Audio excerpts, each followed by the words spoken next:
older product, 4 years or even 3 years or older, it's time for review because there might be some better ones out there. Plus, a lot of them I've seen lately have a lot of financial termites hidden in there. Those are unnecessary fees, risk, and commissions that are embedded into your plan that you can't see. We can see that. So we can do an analysis for you.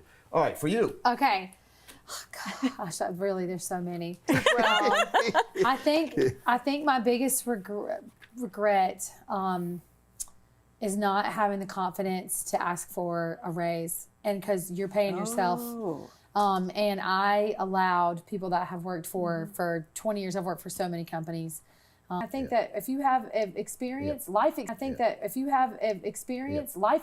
is enough. You know, I hear some women say to me all the time, well, I've only been at this job 5 years. But I'm like, well, wait a minute. Overall, how long have you been you've been working in this field? You're 40 or you're 50. Get what you're worth. Don't let them hit you down on that. And then use that money to invest. Save it, yeah. Put a plan together, because then you can retire sooner too, if you want to. You can either retire sooner or keep working and build up even more money. So that's a good problem to have. Yeah. Should I retire now and have a great retirement, or should I work longer and even have an even better retirement? So that's a good decision, A or B, right? Yeah, A or B. That's a good A-B decision. Well, and if they're not paying you enough now, and you say I got to keep the job, then keep burner A on. Start cooking on burner B, burner C and D and E if you need to, and then figure it out.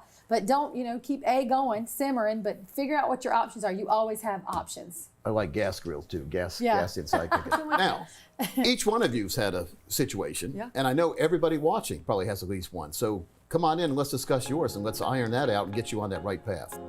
Thanks for watching. Yeah, we'll see you next time we do a series, folks. This has been a fun series. Thank you. Yes, thank you so thanks much. for coming. And Jackie, as always, thank you. Thank you. We'll see you sometime, folks. Give me a call. Let's get these books in your hand. Let's get knowledge in your hand. And more importantly, let's get your life in your hand.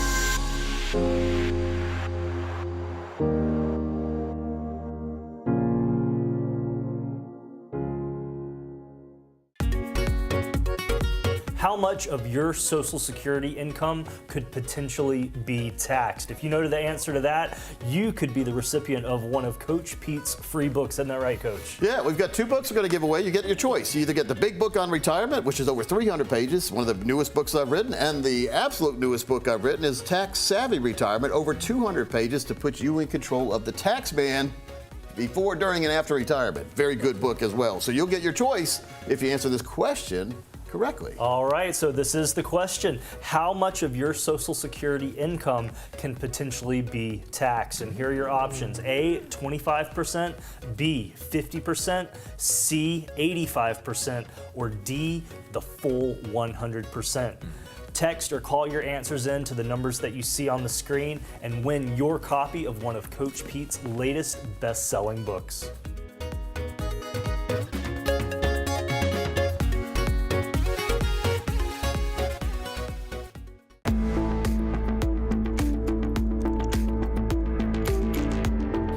Welcome back into our series on the big book on retirement. I'm Thomas Lipscomb here alongside the author himself, Coach Pete D'Arruda. Thank you for joining us once again in our series, Know the Fundamentals. Yeah. It's huge, Coach. Know the fundamentals. Everybody seems to have their opinion on financial planning today. You can go to 17 different websites and they're going to have their little section on this or that with their opinion editorials. I don't know if you've got at least that amount coming every single month for the rest of your life. It'll never be less, could be more. Knowing if you pass away, your spouse is going to be taken care of. Knowing when you and your spouse both pass away, your kids or grandkids are going to be taken care of. So there's a lot of different check boxes we go through.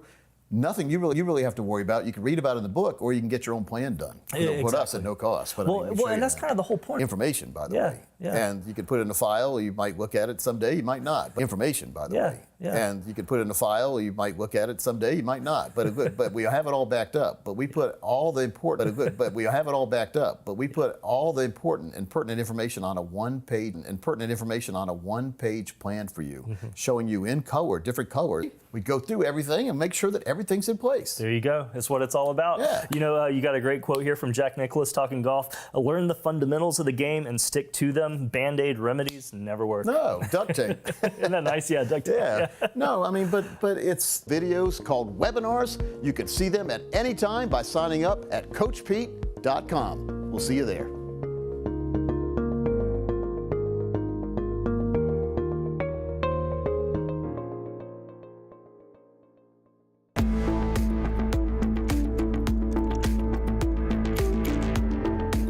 Welcome back into our series on the Big Book on Retirement. I'm Thomas Lipscomb here once again alongside best-selling author Coach Pete D'Arruda, having a great conversation with you here as we're walking through this series. And Chapter 7 is all about understanding the end game.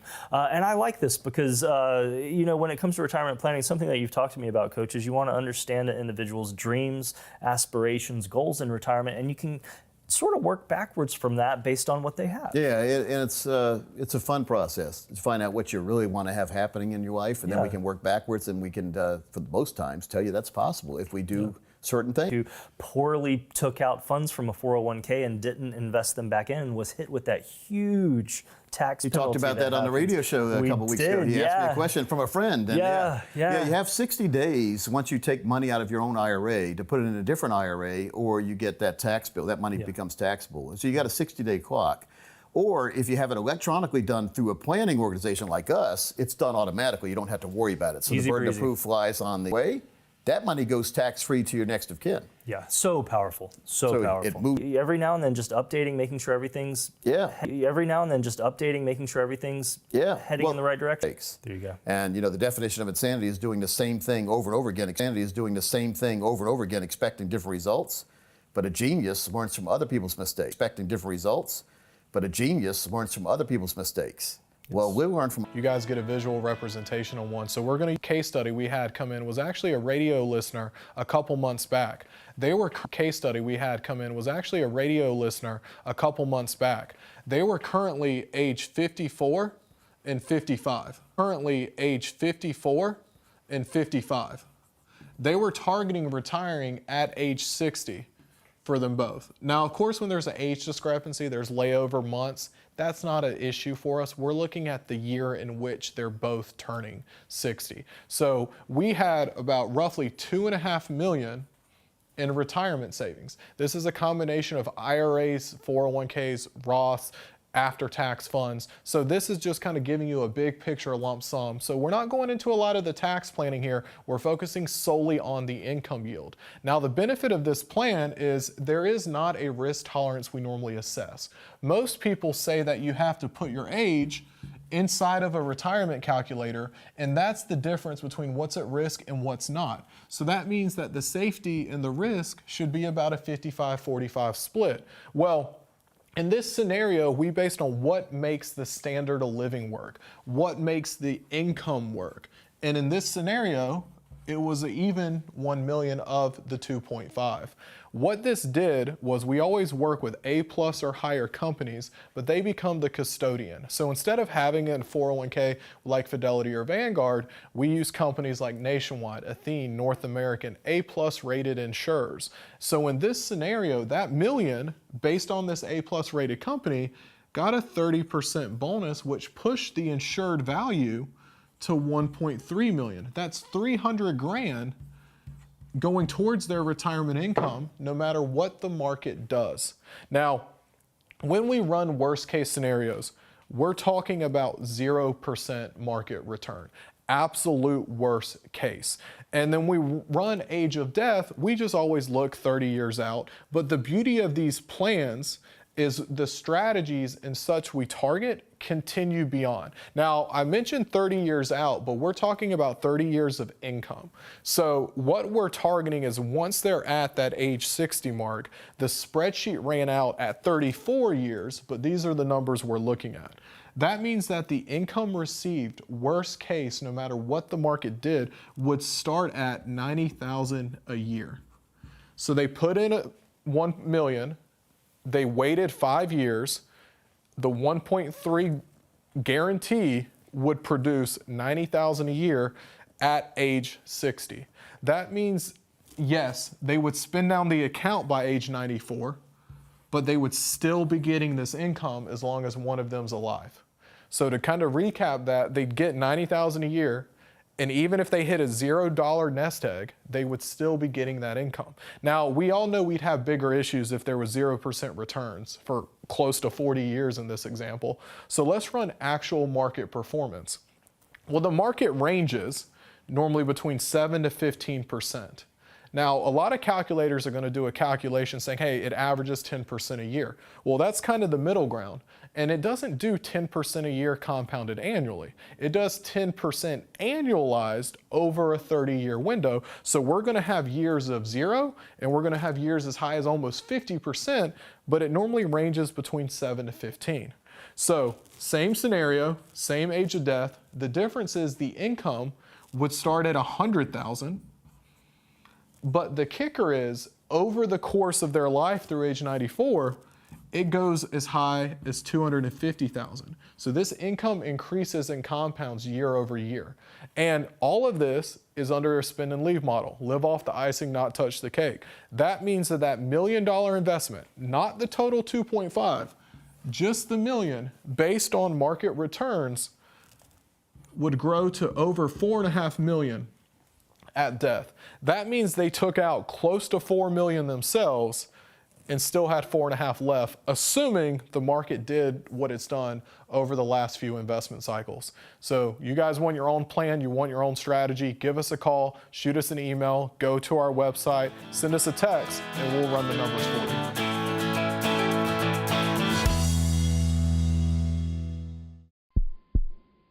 This big game, every move counts.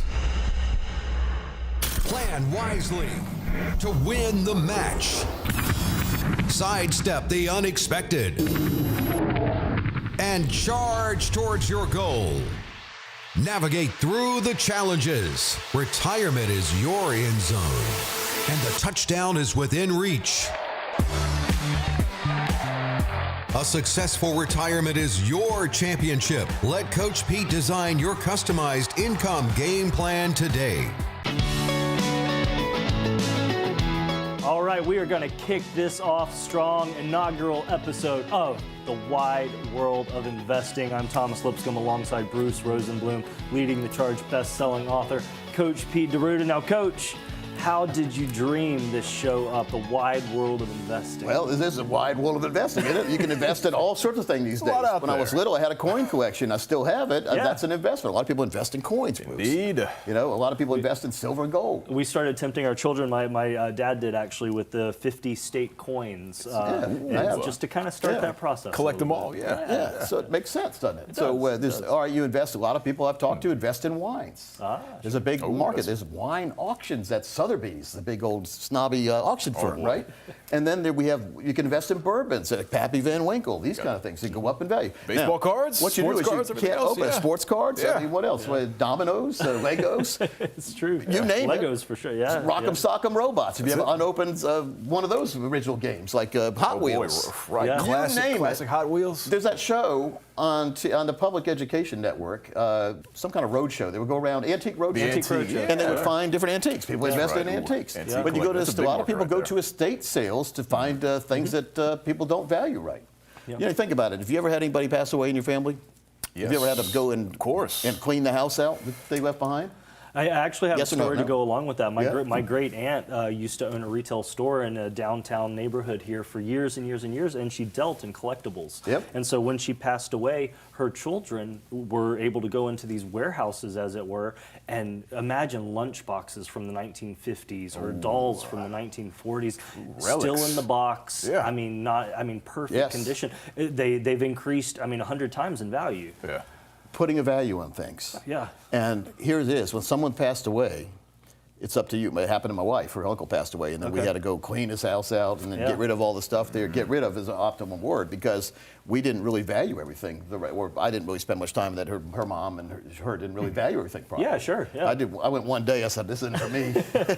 I did get a baseball card out of it. A baseball too. But how do you value things the right way? Because that's when the sharks appear, when they assume you don't really know what it's worth. That's true. We're working on a new proprietary program with a different firm now that will enable you to have an app on your phone. You can take a picture of whatever the item is, and it'll tell you what the value is. This will make it a lot easier. But that's a different story and a different show. What I'm talking about here is there's values for a lot of different things. There's different ways to invest. The investing we always have been brought up to know about is stock market. This is probably the number. And then crypto is investing too. You're investing your money investments basically mean you take your money and you give it to somebody else for some item. That's investing. Right, sure. So it can either go up or down. The person who is selling it to you is hoping that they've made money too. And they're hoping that when they sell it to you, it's going to go down in value, because if it was going to go up, they would have held it.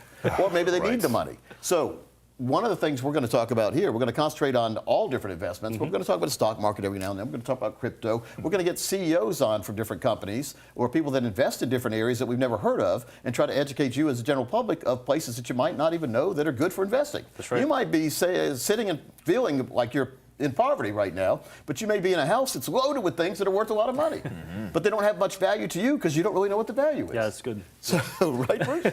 So one of the things that I've done here lately is I've been out trying to say to myself, how can I have the great first show for the Worldwide Investing Show? Yeah. And just came across my desk this company named Venue from J.W. Roth. Venue. Venue is a company that starts these outdoors. We'll see you on the next show. Folks, it's Coach Pete here. I'm live on the floor of the New York Stock Exchange with Mr. J.W. Roth, who has just launched his public traded company, Venue. J.W., welcome in. Coach, it's good to be see here. you, man. It's good to be here. It's a fun day for you. It's a fun day. You rang the opening bell today. We rang the opening bell. We opened the New York Stock Exchange. It's just funny, you know, when you're a kid or you grow up and you always think of the New York Stock Exchange and how you picture it. Yeah. Then you get in business and you start to dream about how, you know, where your company's going to ultimately go. But then to actually do it, to stand out there and ring the bell on the New York Stock Exchange, it's surreal. It's pretty amazing. It's amazing. You look like It's a pro up amazing. there doing it. Yeah, well, listen, I got him fooled. I got him fooled. Now, all right, let's take a step back. Tell me how you got started in the business world. Yep. Let's do that. Let's do a quick history here. Yep. A couple minutes. Yep. Because that'll help, I think, folks that are watching. It'll help them understand who you are and why you're doing what you're doing now. Yep. So, you know, I did not start in the hospitality or entertainment space. I'm the founder at Roth Premium Foods. My background is all agriculture and in building food lines. So, Roth is a prepared food manufacturer. I think about the third largest in the United States. Wow. We build for almost every grocery store in America, and we do service every grocery store in America every day. Build between 100 and 150 tons of proteins for U.S. consumption every week. So that's what Roth does. Being a music nut, about 6 years ago, I sat down with my family and our partners, and I said, you know what? I've got another one in me. I want to go build another one. My son had been at Roth all the way along, was in a perfect position to just continue what we were doing there. And in fact, I tell people this all the time. He's actually, in a lot of ways, done better than the old man would have done. But it gave me the opportunity to then leave. I took a handful of my key people, and we worked out a transition plan. And over the course of a year or so, transitioned out my CFO and some of our business development folks and that kind of thing. And I started Venue. And the idea was, as a music fan, I've been to venues all over the world. Mm-hmm. And I can tell you that they're old. They're dilapidated, especially live music venues outdoor, like amphitheaters. Yeah. Most of them are 40, 50, 60 years old. And so they lack a lot of what the fan is demanding. Think about the NFL and Major League Baseball. It's kind of who I copied. I took a page right out of their playbook. I looked at them and said, look at what guys like George Steinbrenner did, or Jerry Jones and the Dallas Cowboys. You know, he took old, dilapidated stadiums, worked with municipalities, and built unbelievable experiences and unbelievable ambiance in stadiums now. So now when you go to a football stadium, you're not out there drinking a lukewarm beer, eating a lukewarm or cold hot dog. Yeah. You're going out there and you're enjoying club service and all of the things that go on with the stadium. I wanted to do that in music. So I started going around the country, hired Ryan and company to start putting public-private partnerships together. And this last summer, we opened the most premium amphitheater ever built in history. Ford Motor Company put their name on it. It's the Ford Amphitheater in Colorado Springs, Colorado. 92 fire pit suites, beautiful owners clubs.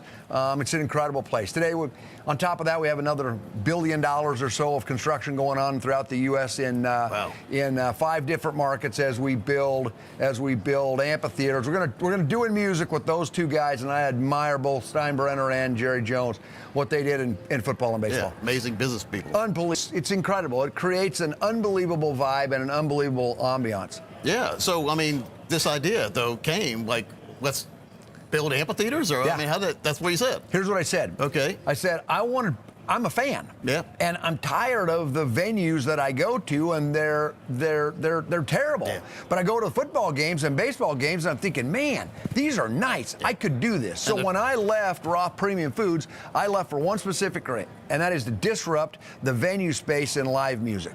Disrupting, because some of the, like the Major League and football places, yeah, their video screens are better than the TV at home. No question. No question. And the food is unbelievable. I mean, you have 5-star restaurants now in baseball parks. And so, we built a seafood and chop house in the Ford Amphitheater in Colorado Springs. It's a 5-star seafood and chop house inside of a music venue. Now, that's amazing. Yeah. Instead of hot dogs and a slice of pizza. That's right. That's exactly right. No more hot dogs and slices of cold pizza. All right. So now you got the idea. Let's build big amphitheaters and let's let the people to come. But how did you get the financing in place? Because that's a big proposition. You see all the NFL teams and Major League teams. They have to really consider building something new these days. I mean, it's tens of millions of dollars to build these, and so. Basically, there's three parts to my financing strategy. First is the municipalities have to participate. So 35% or so of all of the financing comes from the municipality. The municipality provides the ground, provides the tax incentives. They're a big piece of the financing. And then I go out and I pre-sell. I build the structure of my amphitheaters like a condominium building, where we own the condominium building, and then we pre-sell condominiums in the form of fire pits.